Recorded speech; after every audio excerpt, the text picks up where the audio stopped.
حضرت عائشہ رضی اللہ تعالی عنہا نے بیان کیا کہ پردہ کا حکم نازل ہونے کے بعد فلاں رضی اللہ تعالی عنہ نے مجھ سے گھر میں آنے کی اجازت چاہی تو میں نے ان کو اجازت نہیں دی۔ وہ بولے کہ آپ مجھ سے پردہ کرتی ہیں، حالانکہ آپ کا دودھ کا بھائی ہوں۔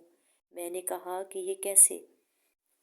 تو انہوں نے بتایا کہ میرے بھائی کی عورت نے آپ کو میرے بھائی کا ہی دودھ پلایا تھا۔